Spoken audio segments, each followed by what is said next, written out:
This video is brought to you by Surfshark VPN. Stick around to learn more about how Surfshark lets you browse the web freely and securely. Plus, get 4 additional months for free when you sign up over at skillup.com/skillup. Click below for that link or stick around to the end of the video to learn more. Alrighty, I think Come Deliverance II is one of the best RPGs, full stop. I think it's the best RPG experience I've had since Baldur's Gate 3. It's the most immersive experience I've had since Red Dead Redemption 2. And it's the best Bethesda game since Skyrim. This is a bar-raising RPG experience, the likes of which comes along only once or twice a console generation if we are lucky. And that is the open. There's no but, there's no however, there's just, 30 plus minutes of me trying to prove to you that what I'm saying is true. And I say trying because to really sell you on just how good KCD2 is, it's a surprisingly difficult task. The journey of this franchise is deeply iterative in the sense that KCD2 is very much built on the foundations laid down by the first game. It is still set in medieval Bohemia. It still puts a premium on historical accuracy over more fanciful spectacle. It still feels incredibly arduous, particularly in the beginning. It still demands your patience and attention, and it isn't remotely interested in trying to appeal to people who aren't buying what it's selling. Here in the sequel, all of that stuff from the first game remains intact, but over and above that are a number of improvements that are really hard to put into words, but that absolutely push this experience into an entirely new tier. So what do I mean by that? Well, I can say, hey, look at the side-by-side comparison of these graphics. Doesn't this look better? And yeah, of course it does. But the feeling you get when you take in these landscapes and cityscapes here in KCD2 is a fundamentally different feeling than you got back in KCD1. It is so much more detailed, so much more beautiful, so much more alive, that it crosses a threshold where the barrier between you and this world melts away, and you feel as though you yourself are standing there on the streets of Kuttenberg. KCD1, for all its brilliance, could never quite do that. I could say to you that the story and characters are worlds better here in KCD2 than they were in 1, but it's not until you're sitting around the table with this group of mercenaries and cutthroats and stricken-off clergy, all of them so beautifully written and brilliantly brought to life by their voice actors, that you realize just how much each and every one of these characters mean to you. KCD1, for all of its brilliance, could never quite do that either. I can tell you that the systemic elements of KCD2 are deeper and more sophisticated than in KCD1, but it's not until you catch yourself thinking about the 6 things you need to do before sundown that you realize just how bored into this world you really are. Eating, sleeping, drinking, cooking, washing your clothes, sharpening your weapons, repairing your gear, wearing the right outfits to the right occasions. KCD1 allows you to step into this world, but here in KCD2, it feels like you're truly living in it. Prior to Come Deliverance II's release, I got the chance to sit down with the game's community manager, who goes by the handle Sir Toby. He told me that KCD2 was actually the game that Warhorse wanted to make all along. It's just that they couldn't fully realize that vision in the first game for a variety of reasons. I asked him what was missing from that game that's present here, and he responded by just kind of listing a bunch of stuff like mounted combat and crossbows and blacksmithing, etc. It was the same sort of process that I just went through when I tried to explain why KCD2 is so much better than its predecessor. And it's not very effective because it gives the impression that this game is just KCD1 but with more stuff. But that is not what this is. Absolutely not. There's a thing that happens when a piece of media crosses that threshold from great to extraordinary. And it's really hard to put into words. Like, tell me right now why Skyrim was so good. Tell me right now why Red Dead was so good. You're going to find some words, but you're probably not going to be very happy with them because it's never about a single thing or even a bunch of things. It's a feeling that you have that something has moved or shifted inside of you after having experienced that thing. And that's what KCD2 achieves over and above its predecessor. If I was to put it down to one thing though, it would be this. This game is massive. I spent 105 hours playing through it, and there's easily another 20 plus hours of side content that I could have done. It's set across 2 vast maps with so much to discover and explore. It stars an ensemble cast, nearly a dozen strong, and that's just the main characters. That's not even the NPCs you'd meet or whatever. This game is huge in a way that very few games dare to be, but as you play through it, it's not the scale you feel most. It's the intimacy. At all times, you feel the love and care and attention to detail that has been put into every single thing you encounter. And when you first notice this, you're like, wow, cool. But when you never stop noticing that for 100 plus hours, you're like, damn man, Warhorse have truly created something pretty remarkable here. The last time I ran away, I lost everything.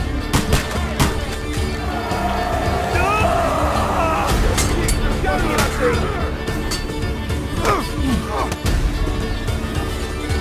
have nothing to fear. Not you. Kingdom Come Deliverance 2 is the next chapter in the story of Henry of Skalitz, a humble blacksmith's son whose parents are taken from him when King Sigismund of Hungary invades Bohemia to claim the throne of the deposed King Wenceslas. Finding himself suddenly mixing in a world of noble lords and palace intrigue, Henry escapes his station in life to become a pivotal figure in the local resistance. Narratively, Kingdom Come Deliverance 2 is a very different game from its predecessor. It is vastly superior in every aspect, from characters to plot to dialogue to themes. All of it is a massive glow-up that makes KCD2 one of the best written RPGs you can play today. It is the story of Henry, who finds himself in a new region of Bohemia. He and his lord Hans Capon of Perkstein have been tasked with delivering a diplomatic message to a distant lord, proposing an alliance that would see the Bohemian nobility resist the invasion of Sigismund. Only Henry and Hans don't make it to their intended destination. They're instead attacked by bandits and barely escape with their lives. With no proof of their identity, no equipment, and nursing crippling injuries, Henry and Hans set about the task of getting in front of this regional lord so they can deliver the message and then head home. Obviously, everything spirals out from there, but don't imagine that happens quickly. As I said in my preview, the first major story milestone isn't for around 10 hours, and that's if you sort of beeline it. Me personally, it took me 25 hours to hit the first major story beat in KCD2's campaign, which involved attending a wedding in the hope that this regional lord will be there. So you might be thinking to yourself, what the fuck, man? 25 hours? Even JRPGs respect my time more than that. And this right here is where we start getting into why this game is so good. So don't imagine that 25 hours is filled with no story. Imagine instead that it is packed full to bursting with so many fantastic side stories that you actively delay progressing the main story because you don't want to miss any of the side stuff. The initial questline that sat in my journal for 25 hours was simply find a way into the wedding, but there are two separate quest lines that lead to that objective, and each of those quest lines have multiple steps that deliberately send you to the far corners of the map. As you explore the map, you're going to come across dozens and dozens of villagers and mercenaries and bathmaids and priests and shepherds and catchpoles, and so many of them will ask something of you, and it's never like, hey man, go kill me 10 goats. No, fuck that. It's like, the local herb woman refused to baptize my son, and he's now cursed to purgatory for all eternity. Can you please help me kill her? That questline, by the way, is like 6 different quest steps that each involve their own cast of characters and revelations and agonizing decisions. It's crazy. You may be hearing all of this and thinking to yourself, so it's an open world game with side quests, big fucking deal. But it's not like that for 2 reasons. Number one, the gameplay sandbox available to you is so vast and sophisticated and flexible that there is just a huge amount of variation in how you can approach each of these quests, but we'll talk more about that later. More relevant to this section of the review, each of these quests is so brilliantly written. They're charming, moving, affecting slice-of-life stories that star extremely vibrant, memorable characters who, in just a few lines of dialogue, are able to sear themselves into your memory. It looks a bit like a horn. A horn?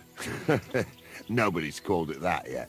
Now, I am not here to tell you that every line of dialogue here in Kingdom Come Deliverance 2 is fucking Shakespeare, but I am here to tell you that I sat through 105 hours of this writing and I walked away hungry for more. I walked away reflecting on events and themes. I walked away wishing I could spend more time with key characters, and I walked away disappointed that I no longer had that thrill of rolling into a new village, wondering which new colorful character I might meet today. This narrative dressing is very often the secret sauce that makes side activities worthwhile in open world RPGs. I mean, The Witcher 3 didn't have a lot of gameplay variety, but there were certain quest lines in that game that you are never going to forget, simply because of the characters you met and the stories that unfolded that were just so unique and memorable. KCD2 does exactly the same thing, only it's more ambitious here because there's more characters, more stories, and so few of them are one and done affairs. Each of them are iterative quest chains with multiple steps, some of which overlap with others, by the way, and almost all of them have a moment of payoff in that wedding scene,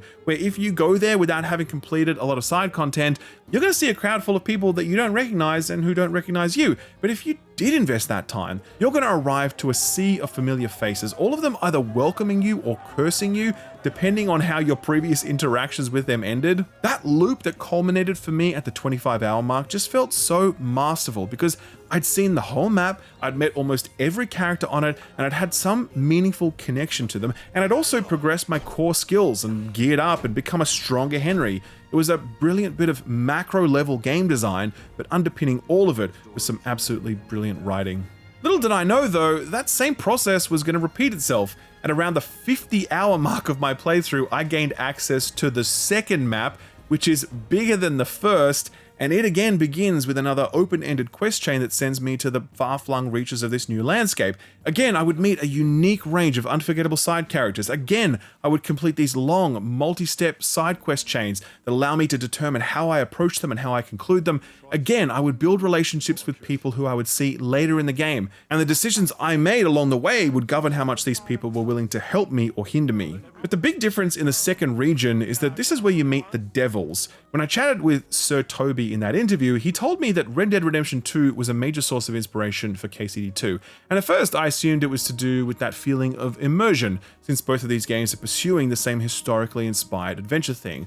But what he was actually talking about was Dutch van der Link's gang, this group of outcasts and misfits and thieves who were all so flawed and broken in their own way, but they're all Arthur Morgan's got. Same goes for Henry here. The devils are a total mess, every one of them, but by spending time with them, you find out why they're a mess, and you can see if there might be some fixing them, or if they're just too far gone and now it's all about, riding that freight train right off the cliff with them. What a cast this game has. It is a truly ensemble cast. There's like 15 main characters in this storyline. That is how sprawling this saga is, but every single person you meet earns their place on the call sheet and then some. From the nihilism of Dry Devil to the crestfallen resignation of Godwin to the steely determination of Catherine and the Polish profanity-laden tirades of Ada, everyone is just so iconic in their own totally unique, very real way.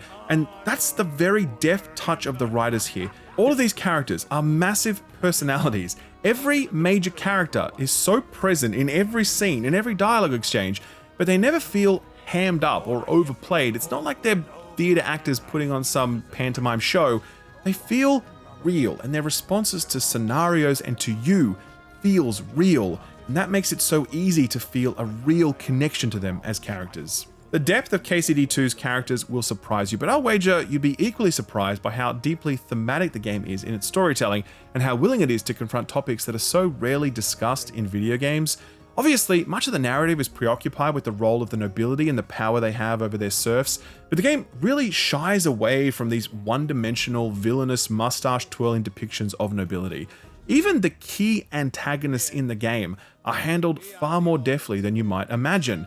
It often frames them and their decisions in pragmatic political terms, where deception isn't something that's done for the sake of sadistic enjoyment, but because it had to be done for the sake of the people that the noble is responsible for. Acts of war are recontextualized as regrettable atrocities rather than gleeful bloodbaths. It even explores the sacrifices that the nobles sometimes have to make in service of the greater good, forfeiting lands or titles or the right to marry whomever they choose if it means an alliance or a peace can be secured.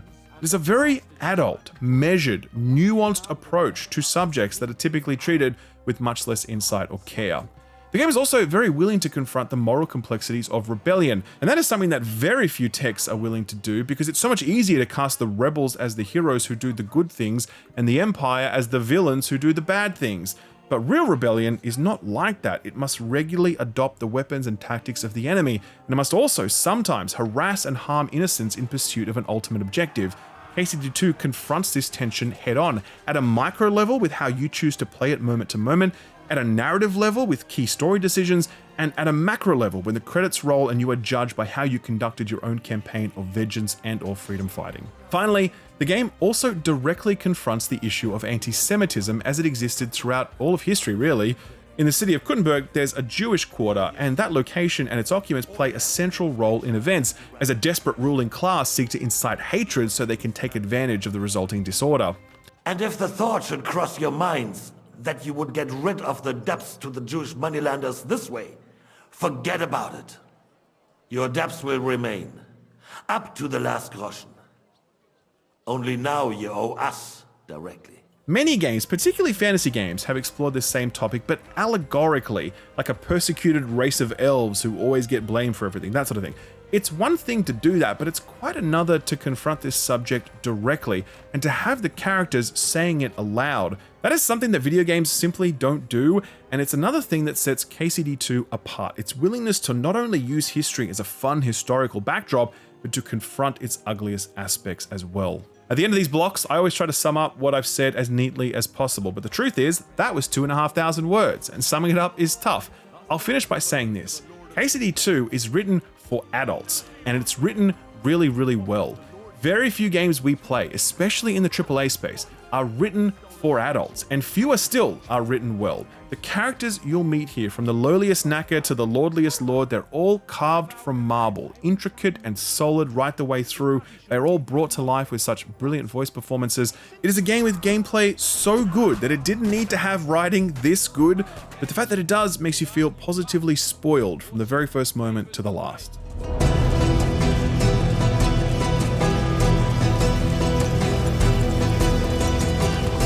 It's difficult to fully communicate the various ways in which KCD2 improves on its predecessor, but surely one of the easiest comparisons to make is the visuals. First game looked pretty damn good for its time, with a real focus on natural landscapes that eschewed any sort of stylized elements.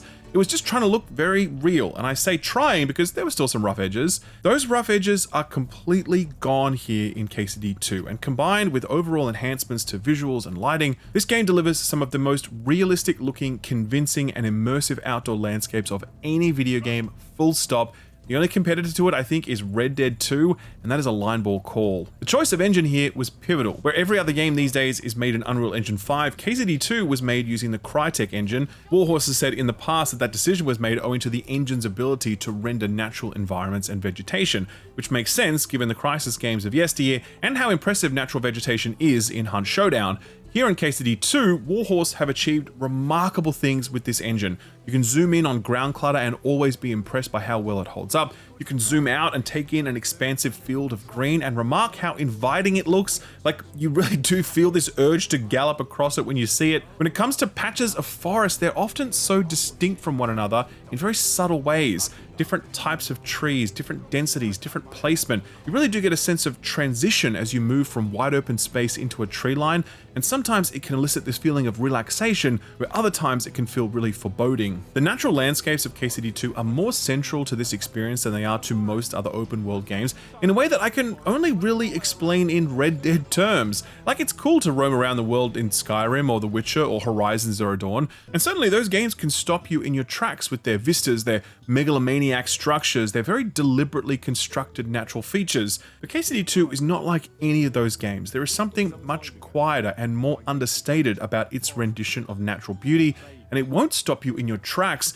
as much as it will invite you to just slow down and walk or canter slowly through space rather than just rushing through it. The only other game that's ever made me do something like that is Red Dead, where you feel a genuine connection to the beauty of nature, insofar as a video game is able to make you feel that. While we're on the topic of visual presentation, we absolutely need to talk about cutscenes. This is another area of KCD2 that is a huge improvement over the first game. There are over 6 hours of in-engine pre-rendered cutscenes here, each of them fully motion capped and each of them deployed so judiciously at just the right moment in a quest chain. Like this one, where I'd gone to great lengths to help a local woman open up a new bathhouse, and this was the opening night party she threw. Henry really enjoyed himself at this one.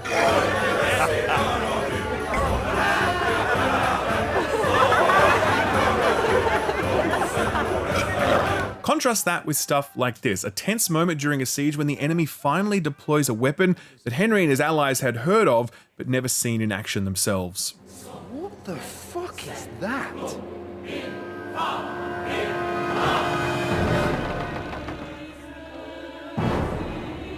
Ready!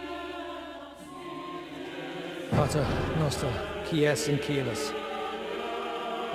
Everyone away from the wall. Etni nos inducas in tentationem.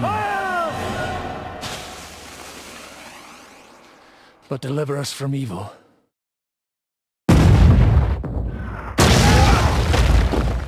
KCD2's facial models and animations are surprisingly strong, but there is a limit to how much emotive storytelling you can do with that tech. Warhorse sensed that limit, and when they wanted to go beyond it, that's when they dropped one of these cutscenes, and they're all so well directed, be it in their blocking or their lighting or their suspense or drama, or just how funny they could be, because KCD2 definitely has a sense of humor. He came to me himself because he wanted a mature woman to breed with. And he never even pulled it out. And he filled me up like a wineskin! Last call on this block has to go to bugs and performance. Now, I played this on a high-end PC and it ran absolutely flawlessly, but the good news is that you don't need a high-end PC for this to run well. Digital Foundry have given this a very enthusiastic tick of approval on much lower-end PCs and consoles as well, where you can expect mostly solid frame rates. This is a stark contrast to the release of KCD1, which ran like dog shit no matter how much silicon you threw at it, though performance was significantly improved post-launch. Same story for bugs, actually. KCD1 was utterly crippled by ruinous bugs at launch, many of them hard-locking game progress and undermining the game's all-important sense of immersion. That's not the case here in KCD2. To be clear, there are definitely bugs, absolutely, and some of them have been disruptive. One of them forced me to reload a save about an hour back, for example. That was one instance in a 105-hour playthrough, and it was so rare to encounter bugs that pull you out of this experience. And like, honestly, can't overstate how hard it is to get this stuff right in a game like this. Bethesda have never once been able to deliver a game that wasn't riddled with bugs. Hell, Skyrim still has massive bugs in it and it's been re-released and remastered like 6 times now. These vast, complex, physics-driven games with so many systems operating above and below the line, we expect a game like this to be a total mess at launch and then get fixed up over time. But KCD2 is not like that. It's already largely fixed, and the quality assurance team at Warhorse deserve a huge amount of recognition and respect, because I can't imagine how hard they must have worked to deliver a game like this, as polished as this, on day one. Maybe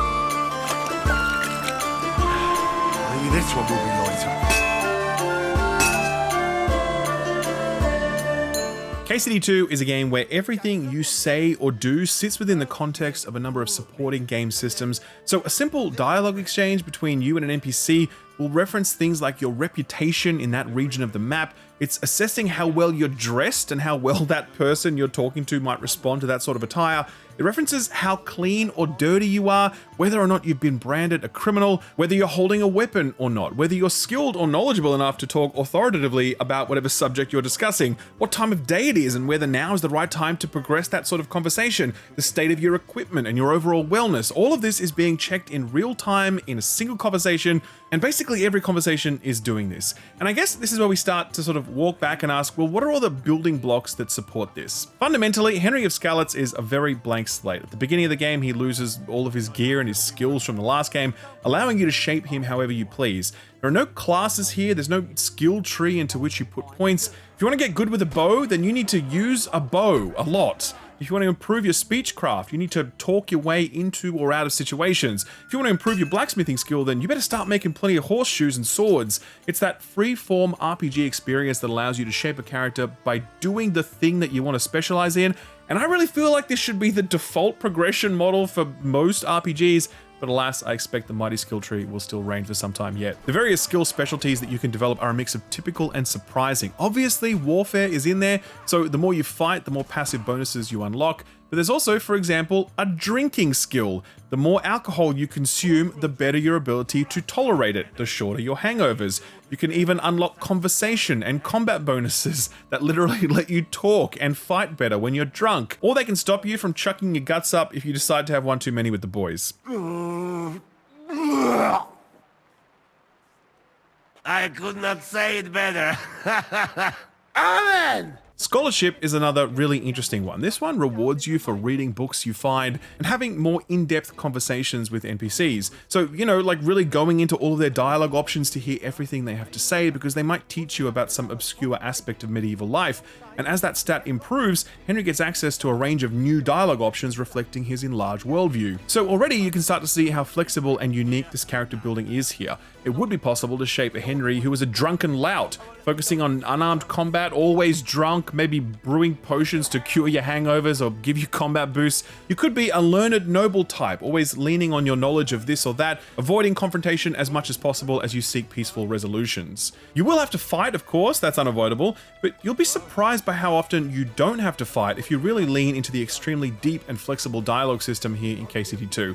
Like I said earlier, there are so many variables that go into every conversation check, and if you've taken the time to dress the part, study up on what needs to be said, to think about what the other person might want to hear, you're going to be able to get a lot done without resorting to violence. Some of those dialogue checks can come in really clutch too, especially in the early game when you are weak. Being able to talk your way out of a tight spot is extremely satisfying and relieving. And when the offering stopped, Sir Taras thought you betrayed him. And so he sought his revenge.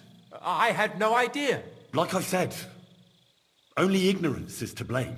So that's a very high level look at how you might build and progress your Henry, but there's also the question of sustaining him. Henry gets hungry, famously so. That reduces his max health and stamina. He also gets tired, which also reduces his max stamina. He gets dirty, and if he's a little bit dirty, then that's going to make some dialogue checks harder. But if you're really dirty, it actually makes stealth harder because people can literally smell you coming. Henry also has more carnal needs, and if he manages to sweet talk the right NPC, or if he bathes with the aid of a bathhouse wench, he'll get a nice little buff that increases his charisma. Henry's gear is in need of regular maintenance. It also gets dirty and needs to be washed at either a laundry or a bathhouse. His sword needs to be sharpened on a whetstone. His metal armor needs to be repaired at a blacksmith. His cloth attire needs to be repaired at a tailor, and his shoes need to be repaired at a cobbler. The amount of detail that goes into every one of these game systems is so surprising, by the way.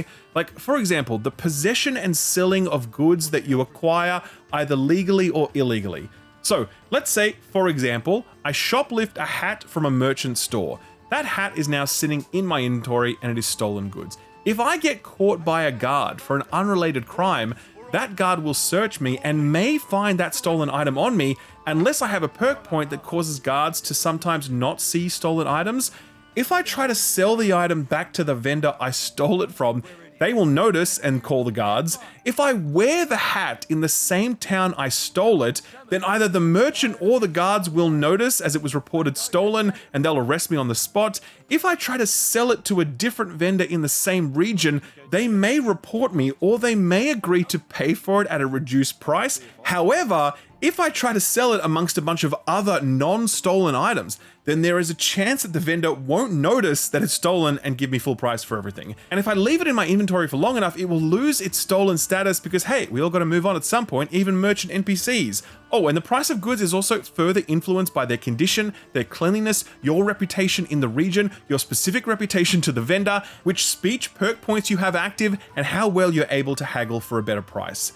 Everything I just described there was purely related to the sale of a stolen hat, and it's just one example where almost every other system in this entire game has the same level of depth and complexity poured into it. If all of this sounds a little too much, then there's a chance that KCD2 may not be for you. It can feel overwhelming at times, particularly those survival elements where you need to sustain and maintain Henry. Some of that stuff may grate on those who are just looking to get out there and have some fun, but I suspect this loop is going to pleasantly surprise people, even those who typically aren't into this sort of stuff. See, the secret sauce to it is its masterful, pitch-perfect tuning. It is onerous, but it's never so onerous that you feel like you want to install a mod to make things easier. Put another way, it's constantly tugging at you, but it's never dragging you down. And to go further, I actually expect most people will end up loving this stuff because all of these survival-esque game systems combine to become one of the pillars on which this game's central appeal is built.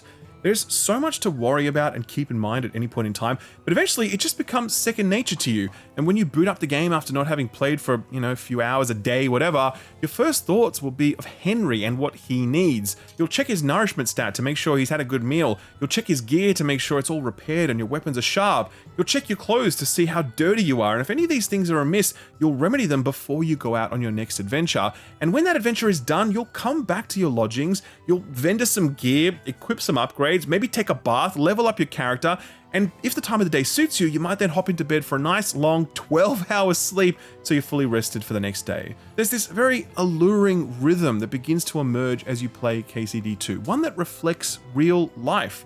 And that rhythm really adds to how immersive all of this feels, because as I said in the intro, it does feel like you're living in medieval Bohemia. Assassin's Creed games do the whole historical tourism thing, but those feel like amusement park rides where you glide through these very glossy renditions of historical periods without having to contend with the difficulties inherent to those eras. That's fine, by the way, we don't go to Assassin's Creed games for deep, historically accurate simulation. But it would be kind of cool if Assassin's Creed let us step into the sandals of those heroes through more than just combat parkour and shitty dialogue. Like, I think of how amazing it would be to play a game like KCD 2, but set in ancient Sparta or the Roman Empire or, you know, the era of the pharaohs. Kingdom Come Deliverance 2's approach to role-playing is so deep and thoughtful and immersive that it makes you wish that other games adopted the same approach, but they don't. There's really just KCD and I guess Red Dead Redemption, but we've already made that comparison a bunch. Fucking task. Hold am I? I'm a man of many. Right up where we started. To finish up, I want to tell 2 stories about my time with Kingdom Come Deliverance 2 that really sum up what this experience was like and how much it meant to me. KCD 2 is a massive game full of unforgettable characters, gripping events, and so much to see, discover, and do. Warhorse have worked relentlessly to write characters, design main and side quests, script dynamic events that occur out in the open world, but often the most surprising and impactful stories that unfold are the ones that you yourself write with your own wandering curiosity. So, for example, I had a side quest that asked me to break into the basement of a pub so I could steal something. While I was down there, I noticed a locked door, and when I lockpicked it, it revealed an underground passage. I started exploring this passage, thinking it might be a quick thoroughfare to some other location. Turns out it's an expansive network of caves that covers almost the entire breadth and width of Kuttenberg. It was being used by smugglers, and I could see the remains of their digging and their hideouts. These caves also led to the very doors of some of the most well-stocked merchants in Kuttenberg. So I waited until nightfall, when I knew the shop would be empty. I lockpicked the door, I snuck in, and then I stole absolutely everything that wasn't nailed down. I made off with thousands of groschen worth of kit, including some huge upgrades for my armor.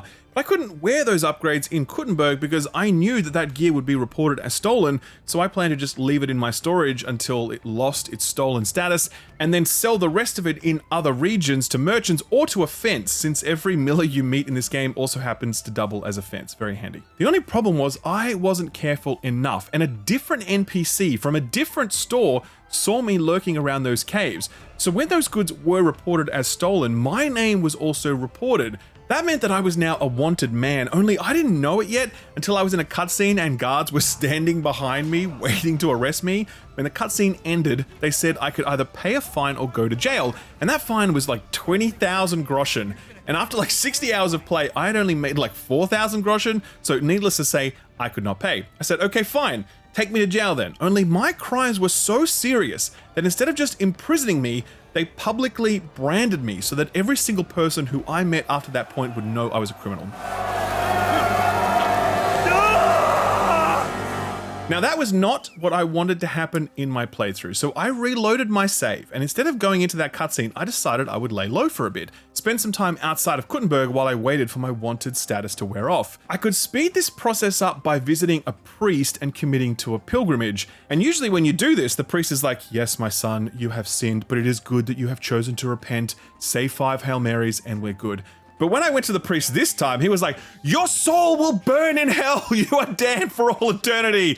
Because I had stolen so much stuff, even the church thought I was beyond saving, but he did end up sending me on a pilgrimage, which sent me to this new region of the map that I'd never been to before, and while I was there, I picked up and completed a few side quests.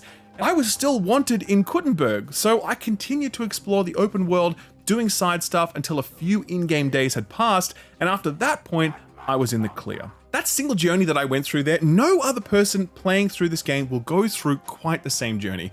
Maybe there'll be some similarities here or there, but that story is my own. And think about how many game systems make a story like that possible. There's the level design of Kuttenberg with a smuggling network underneath it. There's the stealth and lockpicking systems, the way stolen items are marked and sold, the way that NPCs report crimes to the authorities even if they're not the ones affected by them, the way that penalties are calculated, a system that will brand me as a criminal forever, a system whereby the clergy can absolve me of sins, but even they know when they're dealing with a serious heathen. And like 10 other game systems on top of all of this, like time of day, noise when stealthy, the passage of time as it relates to wanted status, the list goes on and on and on. For me, it was the perfect illustration of the power of a sandbox this deep and sophisticated. It not only immerses you, but it also lets you be the author of your own adventures. And the stories that you tell to others about your time with KCD 2 will often be the ones that Warhorse had absolutely no hand in scripting. Finally, the second story I want to tell isn't really a story, it's more about a feeling. See, the games we play, we generally know what to expect from them every time we boot them up. And what I mean by that is, whether it's an MMO or a looter shooter or a Sony game or an open world action game like Far Cry or Assassin's Creed or whatever, you generally know what to expect from it. Patterns emerge either in the gameplay or the narrative, and you sign on to those, rightly expecting them to continue. When you boot up those games after having played them for a few days, you don't wonder what might be in store for you. You have a pretty good idea, and you're probably going to be right. KCD2 is one of the very, very few games that I've played where I had this feeling every time I booted it up where I was like, I wonder what today will bring. I wonder who I'll meet. I wonder what I'll discover. I wonder what scrapes I'll get into. I wonder. Now obviously KCD2 has its rhythms and patterns too, but the game is not defined by those. Instead, it's defined by the possibility space that exists between those rhythms and patterns. It's all about the unexpected things that happen while you're making other plans. There's this almost spaghetti western procedural thing going on here where every new session of the game is its own new episode in the saga of Henry. He rolls into a new village he's never seen before, meets characters he's never met before, solves problems he never knew existed, and then he rides off into the sunset to do it all again tomorrow. Only it's not Henry doing this stuff, it's you. And the promise of unexpected adventure that unfolds as you wander this stunning landscape never lets up from hour 1 to hour 105 and beyond. And that is an extraordinary thing for any video game to be able to deliver, and that is why Kingdom Come Deliverance II is, for me, the new benchmark in this cinematic first-person RPG genre. And for that reason, I very strongly recommend it to you.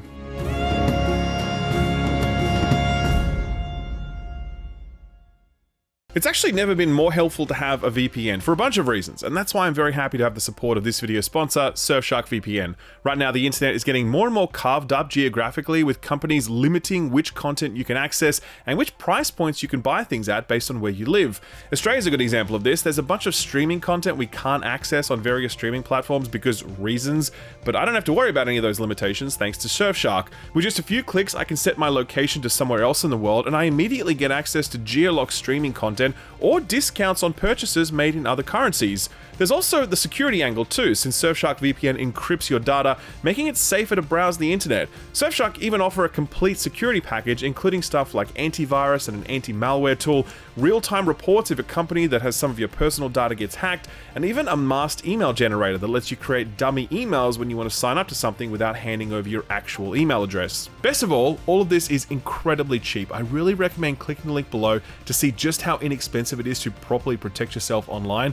For real, if this gives you access to just one regional pricing discount, that'll probably go a long way towards this paying for itself. It's insane value given the freedom, discounts, and peace of mind, and if you sign up at surfshark.com/skillup, you can get an additional 4 months for free. That's surfshark.com/skillup for an additional 4 months free. You'll find that link below in the description and the pinned comment. Thanks Surfshark for sponsoring the video, and thank you for watching it.